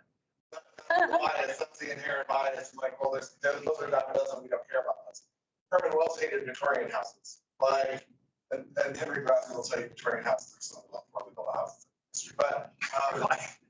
But, you know, that's sort of part of the natural bias is, you know, the house that you grew up in or your grandparents' house, that's old news. Like, that's not historic or important. So, and then of course, the other thing we battle in this county is the farmhouse trend versus what an actual Monroe County farmhouse is. There's plenty of people who are building houses that are farmhouse size. And it's very easy for them to think, oh yeah, we're building a farmhouse. I think, well, what we're gonna do is we're gonna see lots of people coming in, you know, with things like a farmhouse, being like, we decided what we're gonna do, you know. So, that's my little game. You're gonna do 2 letters. I'm gonna do 2 letters with the launch one. And I'm gonna emphasize the fact that, that the Steinsville area is, you know, growing historic significance as the county population. Returning to perhaps, because it started as the primary.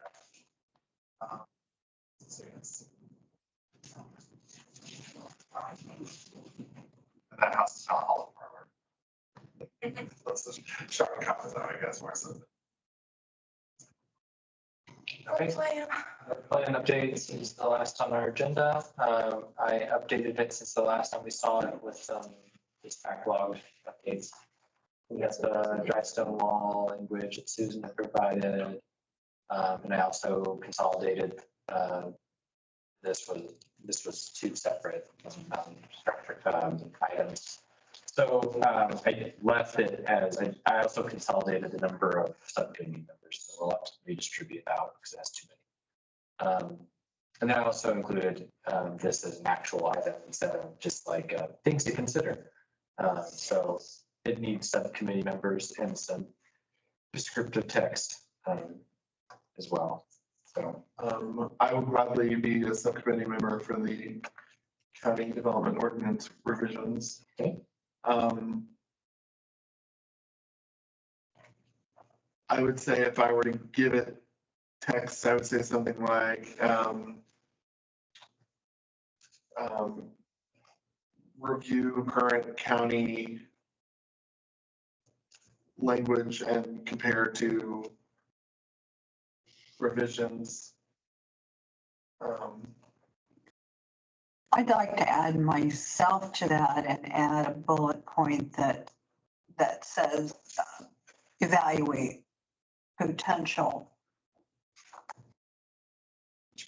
addition of dry stack stone walls to the land and the landscape perspective. Yeah, no, I would say that, probably kind of where you were going is identify, potential future districts. Because we're gonna do anything sweeping, I feel like there's also times where, like, for example, we have the Org Road property that's National Register property, but not protected by the I county. know. We have These other properties that are like Steinsville's National Register, and Steinsville's its own beast. So that might not be the best example, but, looking at some of these properties that are National Register but not county, and determining whether we want to make a sweeping, thing, and then also looking at other properties that we think are, unique and worth saving. Should, I mean, do we have is it within our, and forgive me, I would look back at the ordinance, but I've read it recently and my brain doesn't recall. We have responsibility to add things to SHARD at the county level. I know BRI has worked to do that in the city. But I find there's just all sorts of stuff not there. Yeah, essentially, I think it has to be part of a survey. So it doesn't have to be like a survey that's referenced. And then when we're looking at things like for demolition delay, we have to have a reference a specific body of work.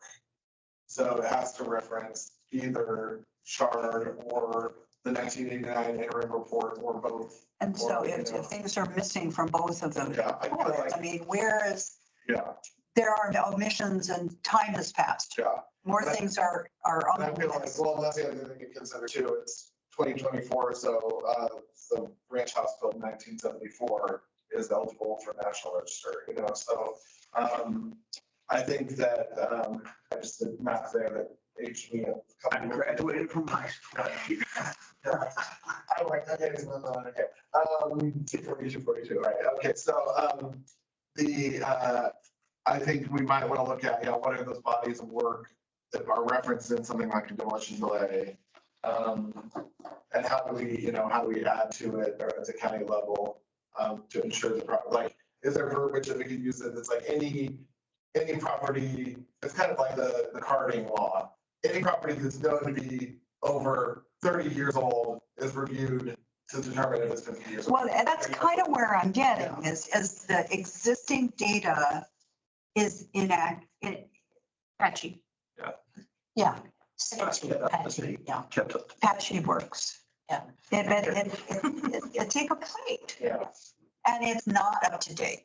That's true. So in an ordinance, if we're referring to that data as the go-to, we gotta fill that gap somehow. Yeah. Is it possible to enter things in now or is it only? Individuals can add things to SHARD, but I've entered a couple of things online and I've never gotten confirmation that they were done. Yeah, and I just think whatever it is, it needs to refer back to bodies of work. So we're not just willy-nilly like, oh, that's historic. But there's nothing on our part, I mean, we, as a commission, it's not our job to seek, find, and enter, right?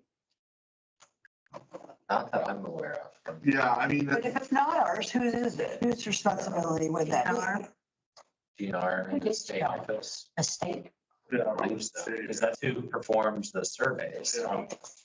Yeah, and Steve did that interim survey for the city because the city had a disagreement on what was historic and what wasn't.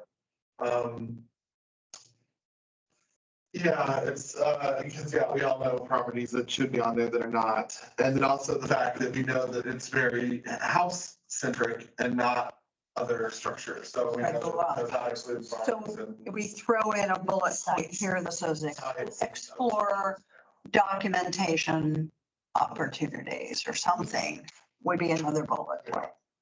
Months ago, I had hopes of being on that committee, so if no one minds, I'd like to add Oh, yeah, it. for sure. I've been sitting in on a lot of the development committee, or not committee, but what would you call them? Meetings, Public hearings? meetings, Yeah, hearings. public meetings. And so listening sessions. Yes, yes, Listening yes, sessions. yes. That's what they. The last couple of years, yeah. Ice cream socials. Not quite, but I'm waiting. That was marching 100 code for a big alcoholic bash was the ice cream social. Yes, there's an ice cream social and study session at 301 South Rose. Let's see. Yeah, I feel like in the county development ordinance, identifying some of those properties that we might want to put in broadly, looking at demolition delays more.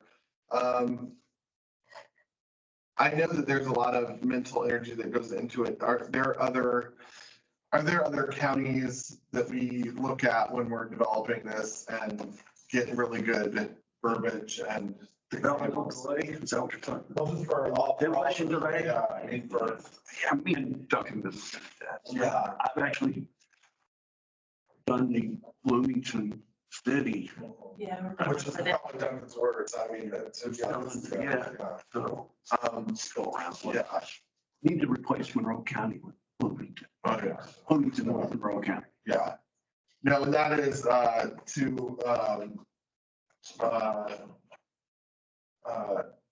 Duncan was fairly modest about it, but if you get him to a point in conversation, he did highly recommend that there were things that couldn't happen on this board's language that would have saved us a lot of trouble in those areas. So Yeah. if we're looking at revision, I definitely, Give it to you. I didn't want to push him on a committee, but, I was gonna asterisk, well, this one, this is a music, this.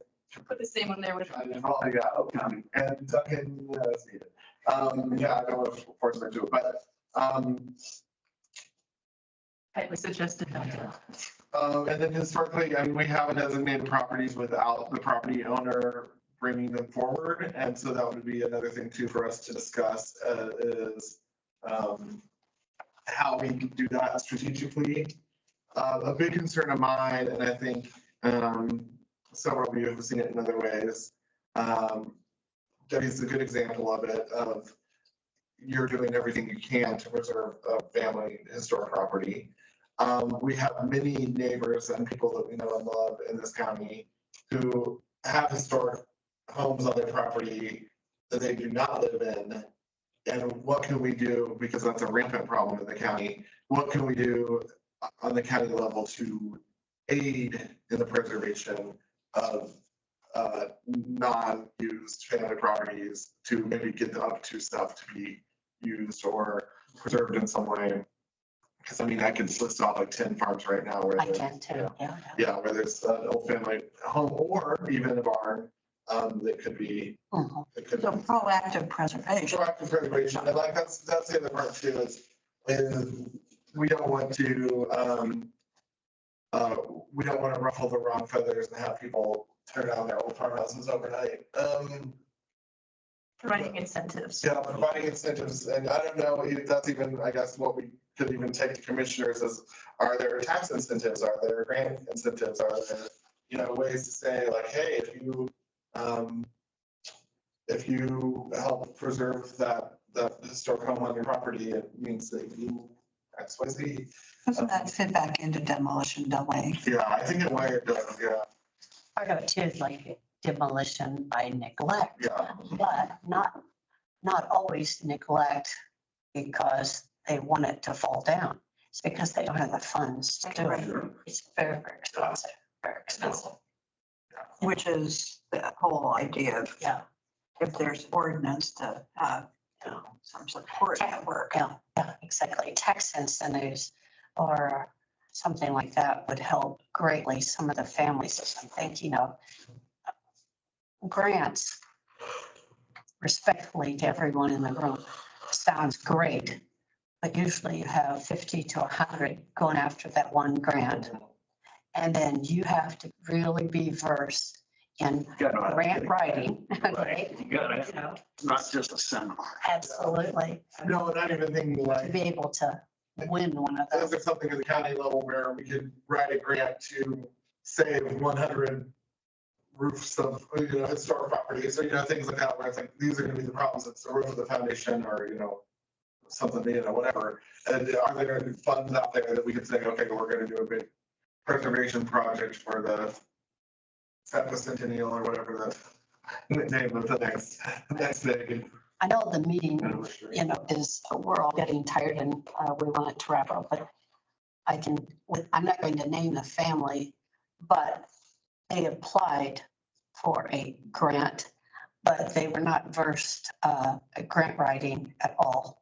And it just fell flat. And oh my, if you, the family, the farm, where it's located, Maple Grove area, but it just, it didn't happen. And I don't think, if anything, they ended up selling part of it. And some of it's being taken care of, some of it not. So this is a real problem that we need to address. Yeah. Yeah, Yeah, because it's really damaging to people's pride too, if they try exactly. that sort of thing. And don't get it. And they probably put a lot of work into it, but they're really picky about those granite things and the Oh, I know. question why it's still not. Danielle, that was on our board. She just, of course, she's so gifted in that area and she knows it forward and back. But she wrote the grant that we received for the Alexander Memorial. And I don't know the exact amount this given time, but it was between 40 and 60,000. And our cost, even with over 100,000 coming from the stone industry, was around 250, 260. And that's all that was what was reported. That's, those weren't a lot of, so like I say, all this stuff is terribly expensive, but if it hadn't been for Danielle writing that grant, I'm sure. I mean, she is a master at it. Master. But it takes real work. Yeah, yeah. Is there anything else that we need to add to that? Ordinance.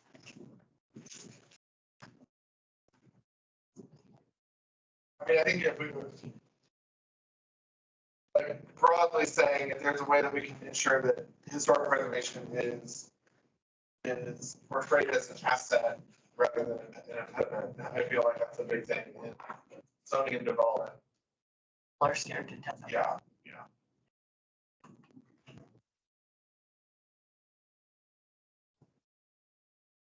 Like there's a property that I'm thinking of that I feel should be designated. And the property owner would probably kick and scream because they're going, oh, we want to develop it. It's like, well, you have it over this many decades, so. It's sad that preserve what's there. I think that would be a hard one to get by the commissioners. I know, yeah, it's good fun. Part of our story, and not to belabor the conversation, but something that I did learn in that planning class, and Drew, you helped me because you're the expert in this area, and I'm not patronizing you, definitely are. But the state codes and all, there's only so much we can do because when someone purchases property, you can maneuver around planning and zoning, or even have a Ferris wheel right beside, a nursing home, or a Ferris wheel right beside a single residence. But on the other hand, I don't believe, if I remember the coding right, you can't just totally prohibit people from developing. And by developing, I don't mean subdivisions, but using their land, right? Yeah, there's a whole, There's nothing that says you can't put a big gas station right next to an historic farm. Yeah. And that's what I was. there's a degree of liberty when you own the property. Yes, that's, and it's in a There's state. there's a degree of by right activity, there's a degree of, if it's considered a taking or not, things like that, so. all things to consider. And the whole slope thing falls in there somewhere, but I'm not sure somewhere. No comment.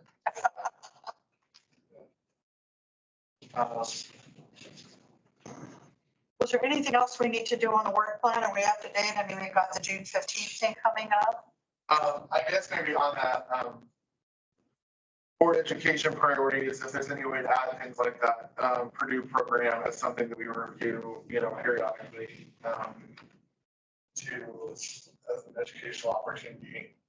And I know that there's other ones that people have found, are out there, good.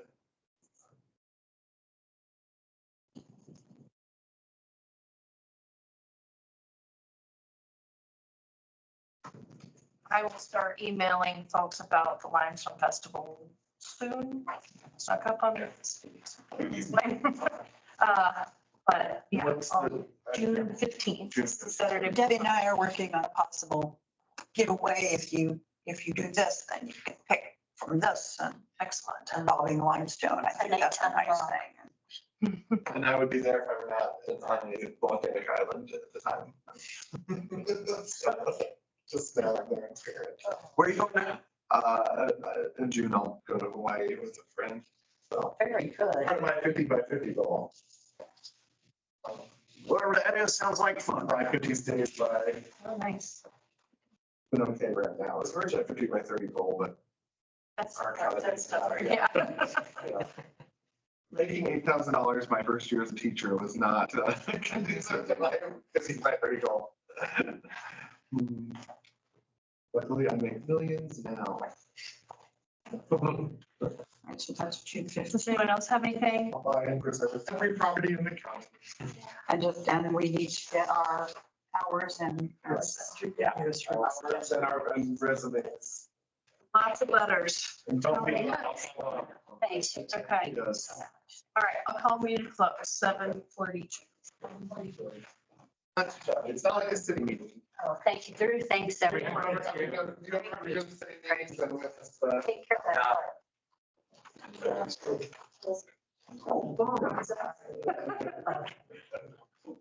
I don't know, as long as they still want to see my stuff. Oh, yeah. It's Only good one. old. Get well.